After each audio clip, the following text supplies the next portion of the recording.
let's talk about your young age, all right? I'm 21, 22, 23, 24, 31, 32. Best time of my life. I would be glad. I would be like, I want to go into the future. Maybe I want to go in the past. Won't be the case, all right? I'm having the worldly riches and stuff. Pessimistic. Worldly riches. I'm getting chicks and stuff. What about once you go through that age? Do you want to return? Yeah. Why? Because I never was present. That's not the only thing. Do you want to return back? Yes. Why? Because I can't get to grasp over the things that I had in my youth right now. I can't get chicks to the same extent. I can't have my testosterone back. I can't have that much energy. I exploited it when I had, and when I'm thinking it, I'm not thinking it. When it's inevitably coming into my brain, and since it's had an immense dopamine rush, not because of that entirely, but when you're thinking about it, rather, it happens. When you're thinking about it, there's an immense dopamine rush to do that activity. But when I question, can I do it again? The answer is no. No, you can't. There will be a hell lot of inertia in your after your youth to have sex, all right, but you will be devastated to know that you can't perform the same things again. Going to office, coming back, scoring drugs, having sex, sleeping, reaching 38. Is it your life for? Is it your life for? Then what? Going to office, maintaining your dopamine levels, trying to mature, indulging in philosophy, indulging in cosmological stuff, stargazing, trying to touch universal consciousness as much as possible. Is it your life for? Yes. And what you think your life is for is what your life is for. Alright. Do you want to talk about your counterparts? You want to fuck up their life? There is no scarcity of supernumber stimuli, and people even don't know what's a supernumber stimuli. They are like, it's super. It's super. Just because, as per my perception, it's something impeccable. It's something unimaginable. It's something phenomenal. Alright, that's something I'm understanding, but I'm like, it's a fucking supernova stimuli. You're feeling it impeccable, or whatever the adjectives you used, just because it isn't acquainted with your brain, it isn't adapted, it is novel, and it was something relatively less superior to the things that you've experienced in your past. And it's not about you, it's about the hardware, which has been created again and again and again, which has went through an enormous time of evolutionary process, and it's been a hell lot of time. It's been in the forest and savannas and saying nothing and not eating every day, three meals a day.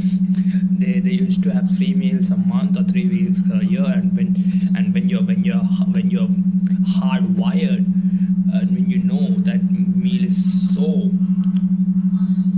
lucrative to have, because it's energy at the end of the day, all right? And when you're hardwired, and when you're seeing a carrot in the old time, you've been flooded with dopamine, and now you're finding steak, this donuts, this outside texture is hard, inside it's liquidy, it's tender. KFC's burgers and Coca-Cola with sugary whilst sparkling, having different sensations in the mouth, different types of pornography with enlarged boobs and enlarged asses, and willing to give and able to switch to the tabs as much as I want 60 times in 1 minute, seeing 60 different girls through this rectangle glass, having pixels, thinking it's real but nothing's behind it and stuff, and you're being exploiting yourself with dopamine down regulation stimulation, because it's just at the end of the day a supernormal stimuli. You're eating Doritos and stuff, you're feeling spicy, at the same time you're feeling sweet, and when you're feeling sweet you're feeling it salty, and you're like, it's the best thing. I will live for 100 years by having this thing. Alright, these things were essential, but it isn't, right? It isn't.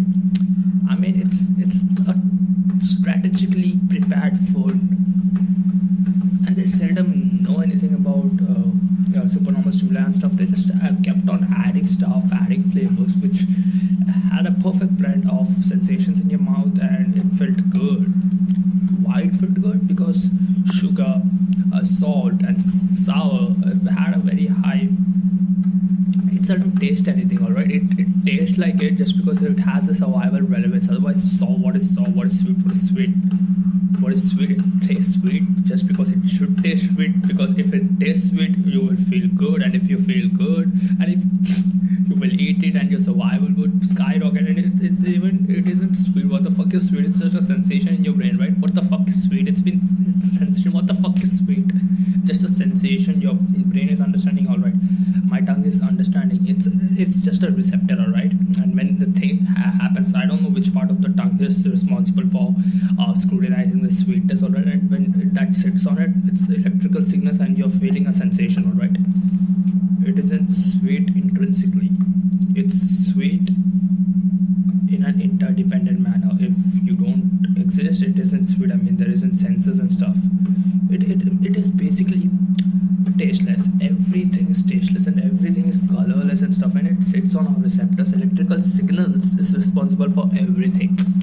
Fairly solipsistic.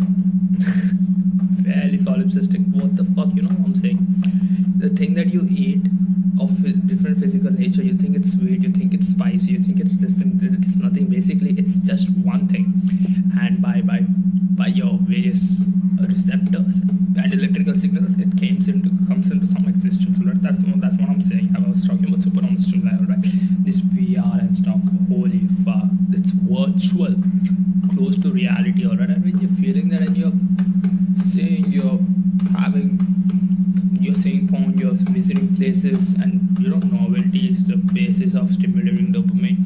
Every day, within a day, you're visiting to Asia, Indonesia, Pacific, Oceania. You're visiting this place, New Zealand, Australia, China, in a single day, and you're like, enough. Let's sleep. You're waking up the next day, you're doing the same thing. You're using your VR, you're having snacks, you're having pornography virtually, you're doing stuff, you're snorting cocaine, you're injecting heroin. But why? The extent of manifestations of supernormal stimuli is impeccable. It's staggering in this age, and it's seldom manageable by our system. So why to create it? I mean, why the fuck are you creating it? It has to do with the financial objectives of the form of profit maximization, but shouldn't be the case. I mean, they are profit maximizing. We are looking at them at a tyrannical way, but they themselves are being exploited. I mean, shareholders of foods like Nestle or something, they are thinking like, yeah, we are exploiting and stuff. You yourself are being exploited by Pornhub or cocaine or any other supernormal stimuli, or right, or any web series or something. They have these series and stuff. Holy fuck! We are saying it, and we are like, yeah, we are inside it. And what the fuck are you thinking was gonna happen with the VR revolution? I mean, we are literally there. I mean, we get magnetized. Literally, we get magnetized or hypnotized. We are a character therein.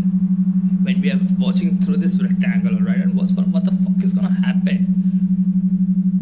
When you're seldom understanding, when you're seldom reinforcing the fact into your brain that whatever you're seeing, it isn't. I mean, you should have a clear distinction between what is real and what isn't, alright? It isn't. So you should understand, but nobody's taking the effort to make a distinction between what is real and what isn't, and they are falsifying themselves that what I'm saying, it's real, it's a rectangle, it's real, it's seeing my eyes, I'm imagining it's real. The neurons, which, I mean, whereby you are not involving your eyes or senses in your dreams, and it's just electrical signals passing on through, and you're making memories in your dreams, and you're thinking it's real. And what the fuck are you expecting when you're exposing your senses into a rectangle and images have been showing up? It's inevitably gonna make you feel that it's real, alright? And when your character in it right? Whether watching web series, I mean, I'm a witness. I'm looking out from window sort of thing. I mean, yeah, if I could look out of my window and I could see Stranger Things or whatever the trend may be, or Peaky Blinders or Stranger Things, or I repeated it. What the fuck was it? Sacred Games. I'm looking out of my window, I can see it. I would be magnetized, I would say, because it's something unusual, right? So it's the same thing. I'm thinking like I'm watching through my phone. It's a real thing. It's happening, and I should witness it, all right? And some people get overindulged in stuff. They associate themselves with some sort of character in them, and they visualize that it's me. And that's the worst case. I mean, you get addicted to it, all right? Why you're indulging your personality in it rather than study the fuck.